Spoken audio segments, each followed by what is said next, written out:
네, 이틀 뒤면 초중고 전면 등교 수업을 시작한 지 한 달입니다.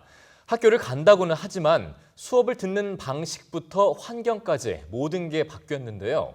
EBS 뉴스는 현장 선생님들을 모시고 달라진 등교 환경에 어떻게 적응해야 하는지 궁금한 점을 풀어보는 연속 기획을 마련했습니다. 네, 오늘은 그 첫 순서로 초등학교 1, 2학년을 위한 시간입니다. 이미 호랑이 선생님으로 유명하시죠? EBS 대표 강사 이선희 선생님 자리했습니다. 안녕하세요. 안녕하세요. 네, 선생님 안녕하세요. 아니, 온라인 반갑습니다. 계약을 하면서 그 네. 누구보다 좀 바쁜 일상을 보내셨을 것 같은데요. 네. 뭐 덕분에 또 알아보는 분들도 많으셨을 것 같고 좀 더 아. 바쁘시지 않으셨습니까? 바쁜 건 맞는데요. 네. 마스크를 쓰다 보니 예. 알아보지를 못하시더라고요. 그래요. 자, 어쨌든 이제 지금은 학교에서 이제 현장에서 아이들을 만나고 계실 텐데 많은 것들이 좀 바뀌었죠? 지난해와 비교하면요. 그렇죠. 일단 아이들이 교실에 들어가기 전에 열화상 카메라에 먼저 서야 합니다. 그리고 체온도 계속 따로 재야 하고요. 네. 또 교실에 들어가서도 아이들끼리 떨어져 앉아 있어야 하고 좋아하는 과학실이나 컴퓨터실도 갈 수가 없습니다. 또 모둠 활동도 할 수가 없죠. 그리고 네. 그 좋아하는 급식을 먹을 때에도 밥만 먹어야 합니다. 네. 말을 잘 못해요. 그렇죠. 네. 그러니까 굉장히 아이들끼리 좀 서먹할 수도 있을 것 같아요. 여느 때보다는. 그런데 마음은 좀 가까이 있는 것 같더라고요. 예, 다행이네요. 다행이네요. 자, 일단은 1학년 학생들부터 얘기를 좀 해보겠습니다. 네. 뭐 이 아이들이 이제 학교라는 환경을 사실 처음 경험해 보는 거잖아요. 그런데 뭐 학교를 간다고 해도 일주일에 겨우 뭐 한 번, 두 번 가게 되고요. 집에 있는 시간이 아무래도 학교보다 훨씬 더 긴데 이럴 경우 이제 부모님들이 아이들의 뭐 시간을 좀 관리해줘야 할지 고민이 많으실 것 같아요.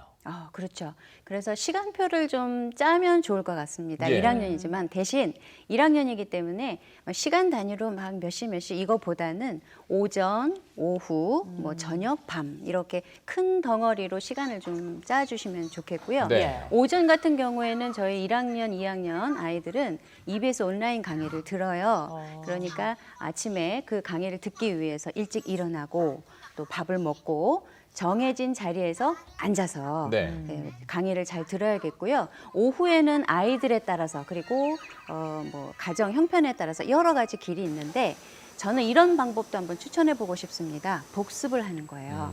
복습이라고 해서 부모님이 다시 오전 강의를 다시 가르쳐 주시는 건 아니고요. 네.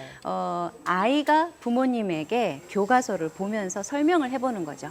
내가 알게 된 것을. 네. 예, 틀리다 하더라도 혼내거나 하지 마시고 성급하게 부모님이 가르쳐 주시는 것이 아니라 슬쩍슬쩍 질문으로 유도해 보시는 것도 좋습니다. 그러면 아이들이 훨씬 더 오전 수업을 충실하게 들을 수 있어요. 본인이 선생님이 돼서 되새겨 보는 거네요. 그렇죠. 예, 그 동기 유발도 됩니다. 예, 네. 알겠습니다. 자, 이렇게 어린 아이들은 사실 30분도 공부에 집중한다는 게 굉장히 어려운 일이잖아요. 그렇죠. 요즘 같은 경우에는 사실 공부를 하루에 어느 정도로 해야 될지, 뭐 최소한의 목표를 어느 정도로 잡아야 될지 부모님들 굉장히 많이 혼란스러우실 것 같거든요. 맞아요. 요즘 같은 경우처럼 이렇게 규율이 느슨해져 있기 때문에 어떻게 좀 공부량을 많이 해볼까라고 생각은 하시겠지만 이때는 공부량보다는 공부하는 습관적으로 집중을 하시는 게 더 좋습니다. 네. 일단 오전에는 우리 EBS 온라인 강의를 듣겠죠. 그다음에 오후에는 이제 아마 학교에서 내준 과제나 학습 꾸러미를 열심히 하는 것도 좋아요. 학습 꾸러미, 과제는 반드시 하는 것이다 라는 생각을 갖게 한다면 일단 그것만으로도 기본 공부량은 확보가 됩니다. 네. 예. 자, 그래서 지금 제일 중요한 또 부분이 우리 학교에서는요, 말하기 부분이 좀 부족해요, 현재. 왜냐하면 말할 기회가 없습니다. 네. 또 마스크 그러니까 쓰고 있으니까. 그렇죠. 그러니까 지금 같은 상황에서는 학교가 못 해주는 예. 그런 것을 가정에서 해줄 수 있어요. 책을 읽거나 교과서를 읽을 때 파악한 내용이나 느낀 점들을 아이가 충분히 말로 표현할 수 있게 기회를 주시면 좋겠습니다. 네, 지금 집에서 해줘야 될 것들에 대해서 얘기를 해주셨는데 말씀하신 것처럼 초등 저학년은 사실 뭐 학습 목표보다는 생활 습관이나 인성을 잡아주는 게 가장 중요하다고 볼 수 있을 텐데요. 네. 코로나 때문에 학교에서 아이들과 어울리면서 이렇게 좀 또래 집단 속에서 그런 걸 확립해 나가야 되는데 제약이 있잖아요. 맞습니다. 집에서 어떻게 해줘야 될까요? 예, 일단 이렇게 생활 습관 쪽으로 가게 되면요. 할 일은 많고 해야 할 일은 많고 이 아이가 하고 싶은 일은 또 많아요. 이럴 때는 우선순위를 정해주는 것이 좋습니다. 예, 그래 참을 수 있죠. 기다릴 수 있고. 자, 일단 기본 생활 습관을 들이기 위해서는요.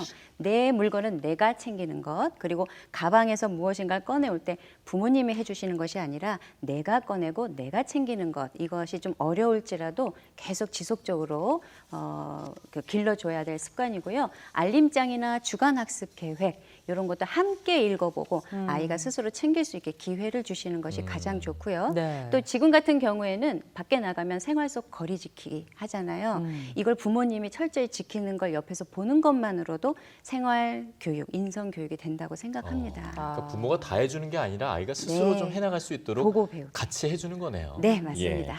자, 이런 시기를 이제 지나서 2학년이 되지 않겠습니까? 네. 2학년 학생들은 아무래도 이제 뭐 이해라든가 논리 수준 같은 것도 훨씬 좀 높아지고요. 아이라는 상태에서 좀 학생으로 좀 넘어온다 이런 생각이 좀 들기도 하는데 이 아이들의 학습 초점이랄까요? 어디에다 좀 두면 좋을까요? 2학년 다음에 3학년이죠. 네. 3학년에 이제 국어에 문단이 나오기 시작합니다. 아. 그렇기 때문에 2학년 아이들은 일단 문장을 좀 잘 쓰면 좋겠는데요. 특히 이 2학년 교육 과정에는 맞춤법이 좀 나와요. 예. 맞춤법이 나와서 겹받침 정확하게 쓰는 것. 그리고 또 이런 거 있죠. 소리는 같은데 글자가 다른 낱말들이 있어요. 네. 좀 어렵게 느껴지시나요? 팔을 다치다, 음. 문이 닫히다. 아. 동음이 뭔지 아시겠죠? 어른들도 헷갈릴 수 있거든요. 이런 게 이제 나옵니다. 네. 그래서 맞춤법에 맞게 문장을 잘 쓰는 연습 해보면 좋겠고요. 수학 같은 경우는 덧셈 뺄셈 있고 그 뒤에 곱셈이 나옵니다. 이제 예. 드디어. 네, 그래서 곱셈 같은 경우는 띄어세기, 묶어세기와 관련이 있어요. 생활 속에서 몇 개씩 몇 묶음이네 이 놀이 하시면서 자연스럽게 곱셈 구구표로 넘어가시면 좋겠습니다. 네. 부모님의 역할이 사실 뭐 우리 아이가 1학년이라서 2학년이라서 거기만 초점을 맞출 게 아니라 참 다양한 것 같아요. EBS에서 현재 강의를 하고 계시는데 아이들이 놀랍도록 선생님의 강의에는 굉장히 집중을 잘하더라고요. 아유, 감사합니다. 예, EBS 강의를 좀 초등 저학년 아이들이 어떻게 활용을 하면 공부를 좀 효과적으로 할 수 있을까요? 저학년 아이들은 사실 부모님하고 하는 걸 가장 재밌어해요. 네. 그래서 옆에서 아이들이 이제 공부하는 걸 보시다가 살짝 같이 호응해 주시고 또 함께 활동이 필요하면 같이 해주시면 제일 좋죠. 그런데 한 가지 좀 주의사항은 강사들마다 강의 스타일이 약간씩 다르죠. 예. 외모도 다릅니다. 예, 그걸 옆에서 뭐 강사 강의 스타일이나 외모에 집중하게 또는 비교하게 하지 마시고 전달 내용, 핵심에 집중하도록 도와주시면 아이들이 공부 습관을 잡는데 훨씬 도움이 되실 거라고 생각합니다. 네. 부모님이 좀 행복해야 아이들도 행복할 수 있겠다 이런 생각이 들었습니다. 맞습니다. 예, 오늘 얘기 잘 들었습니다. 네, 감사합니다.